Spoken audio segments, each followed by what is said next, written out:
ចាប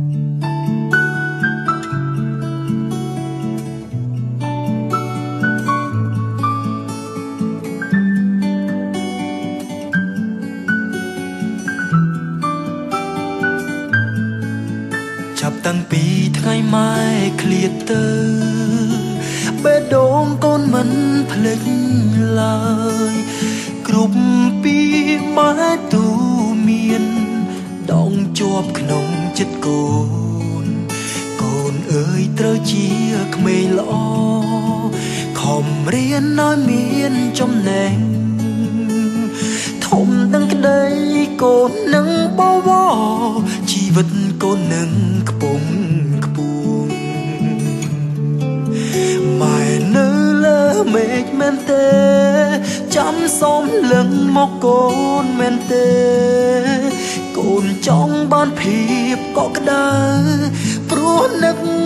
ម៉ែកូនទិញផ្កាដងថ្វាយព្រះសំពះត្រឹមសូបិន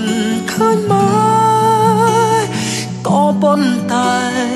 ម៉ែមិនក្បែរដូចមុនឡើយសំពះមេឃដីរូបកូនចង់ឃើញមុខម៉ែម៉ែឃ្លាតទៅហើយគ្មានថ្ងៃវិលវិញកូនខ្លាចជាមនុស្សល្អដូចក្រុមពីម៉ែទូមានប្រដៅកូនលេងងងខ្លៅម៉ែសប្បាយចិត្តទេ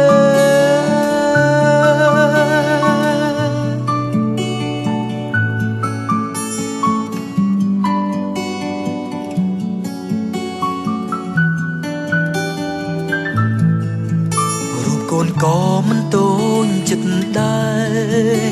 តែគ្មានម៉ែអោបដូចគេតែម៉ែស្ថិតក្នុងចិត្តកូនរហូតគឺជាព្រះនៃចិត្តបើសិនមានជាតិមុខពិតអ្វីដែលកូនប្រាថ្នាឲ្យបានទូងជាកើតគ្រប់ជាតិគ្រប់ឋានសូមជាកូនម៉ែម៉ែនៅលើមេឃមែនទេចាំសូមលឹងមកកូនមែនទេកូនចង់បានភាពកក់ក្ដៅព្រោះនឹកម៉ែកូនទិញផ្កាដងថ្វាយព្រះសំពះត្រឹមសូបិនឃើញម៉ែក៏ប៉ុន្តែម៉ែមិនក្បែរដូចមុនឡើយសំពះមេឃដីរូបកូនចង់ឃើញមុខម៉ែម៉ែឃ្លាតទៅហើយគ្មានថ្ងៃវិលវិញកូនខ្លាចជាមនុស្សល្អដូចក្រុមពីម៉ែទូមានប្រដៅម៉ែនឹងបានសប្បាយបើឃើ